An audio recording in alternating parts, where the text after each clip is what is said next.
2 years, Avatar: The Last Airbender is over. Moments later, Suki and the Kyoshi warriors arrive to help finish off the remaining Fire Nation soldiers.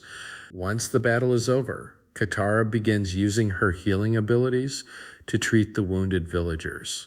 Suki is happy to finally see everyone again and asks what brought them back to the Earth Kingdom. Aang explains that before he can face the Fire Lord, there's one thing he still has to do. He has to master earthbending. When he asks about King Bumi, one of the survivors reveals that the former ruler of Omasha is being held inside a massive metal prison tower, preventing him from using earthbending. Without wasting, gathers his highest-ranking officers for an important meeting.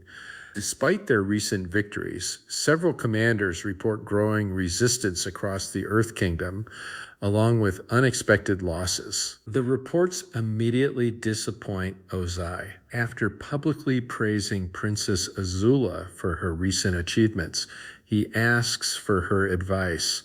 Azula proposes using captured earthbenders to move the Fire Nation's massive siege weapons all the way to the walls of Ba Sing Se.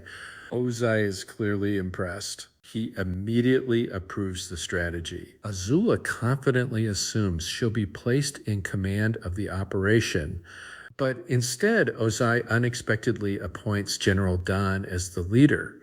For the first time, Azula is visibly caught off guard. As everyone prepares to leave, Ozai stops her. He has one final mission. He orders Azula to find her brother and bring Prince Zuko home, by force if necessary. Later, we find Zuko working for almost nothing at a local company. When payday arrives, he discovers he's been cheated once again. After questioning his employer, the man casually deducts money for rent and even charges him for a broken shovel that wasn't his fault. When Zuko argues that he doesn't even have a roof over his head, the owner coldly replies that it doesn't matter. As long as he's sleeping on company land, he still owes rent. Not far away, Katara continues helping the refugees recover. While tending to the injured, one elderly woman notices a mysterious flower growing nearby. She immediately recognizes it. According to an old legend, these flowers only bloom where the Painted Lady has walked. As a child, her mother told her stories about the mysterious river spirit, a woman dressed in red and gold who appeared surrounded by mist. Long ago, the same flowers suddenly bloomed near her village. Her family believed it was a warning. They packed everything they owned and fled, only for the Fire Nation to destroy the village a week later. Ever since then, she has believed that whenever one of these flowers appears, the Painted Lady is watching over them. A little later, Sokka and Suki finally get a moment alone. Suki offers him one of her peaches, but Sokka refuses. With food becoming increasingly scarce, he doesn't want to take someone else's portion. Suki insists it's part of her own ration and convinces him to accept it. After taking a bite, Sokka has to admit she was right. It tastes incredible. The conversation soon becomes much more personal. Trying to hide her nerves, Suki asks why they couldn't be together instead of constantly going their separate ways.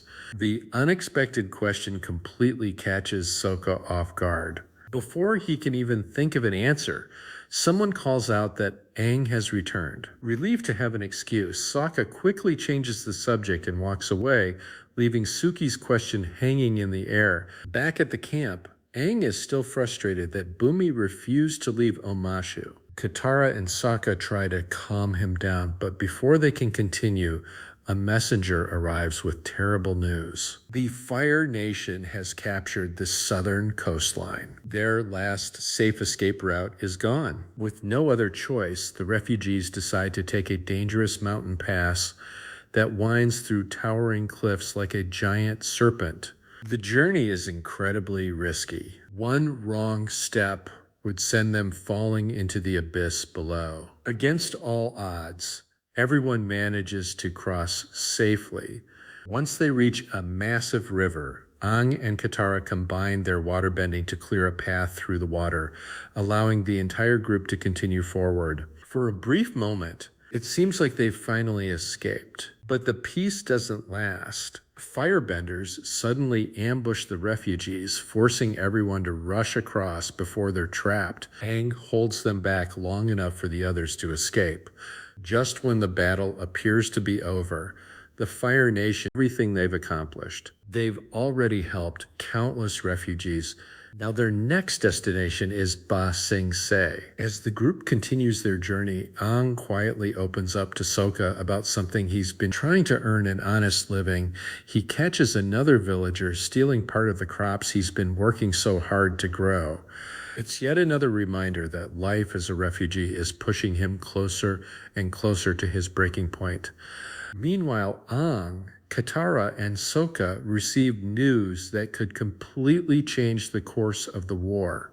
A former astronomer who had once been forced to work for the Fire Nation after the fall of Omashu finally understands what they had been searching for all along. Looking up at the night sky, he points toward a bright red object with a blazing tail stretching across the heavens. It's Sozin's comet, the very same comet that empowered Fire Lord Sozin to wipe out the air nomads a century ago.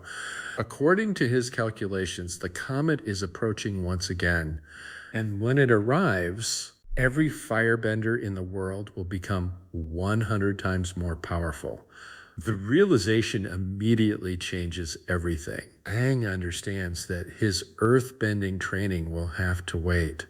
Their new priority is reaching Ba Sing Se as quickly as possible and warning the Earth King before it's too late.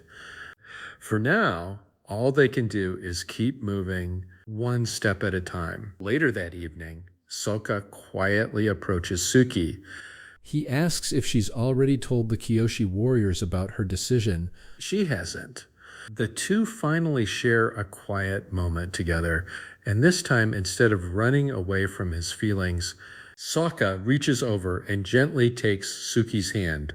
Not far away, Aang looks over at Katara. Neither of them says a word. Sometimes, silence says everything. Meanwhile, deep inside the forest, Azula continues her search for Zuko alongside Mai and Ty Lee. Without warning, she asks Mai a simple question. If Zuko and Ty Lee were both drowning, who would she save? Mai immediately answers that she'd save Zuko. Satisfied with the response, Azula suddenly gives them an impossible order. She tells Mai to kill Ty Lee, and Ty Lee to kill Mai. She even gives them 10 seconds to do it. Believing she's completely serious, the two reluctantly prepare to fight each other. At the very last second, Azula stops them. It was all a test. She simply wanted to measure where their loyalties truly lay. Only then does she reveal her real objective. She has no intention of chasing Zuko across the Earth Kingdom forever. Instead, she's going to make him come to her by capturing the Avatar. That night, Zuko and Iroh sit together beside a small campfire. Unlike his nephew, Iroh has finally accepted life as a refugee. He even tells Zuko that he's saved enough money to open a small tea shop somewhere peaceful. And if Zuko is willing to stay, he'd gladly teach him everything he knows. Perhaps one day, the shop could even become his. Iroh even offers to leave the past behind completely. He tells Zuko that if they settle down somewhere quiet, they could build a new life together.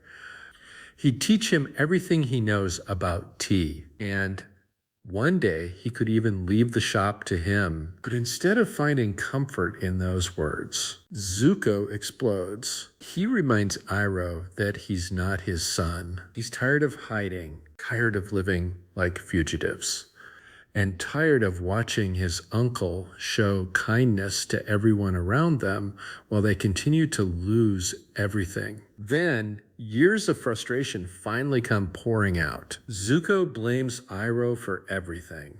He believes his uncle should have been Fire Lord instead of Ozai. If Iroh had fought for the throne instead of accepting defeat, if he hadn't abandoned the siege of Ba Sing Se, if he had stood up to Ozai, none of this would have happened. Zuko never would have been forced into the War Council. He never would have challenged his father in an Agni Kai. He never would have been banished from the Fire Nation. In Zuko's eyes, every tragedy in his life can be traced back to that single decision. Iroh quietly reminds him that losing his son, Lu Ten, changed everything. But Zuko refuses to listen. Consumed by anger and desperation, he makes his decision. He's going to find the Avatar, capture him, and finally return home. With that, Zuko walks away from the only family member who never gave up on him, leaving Iroh alone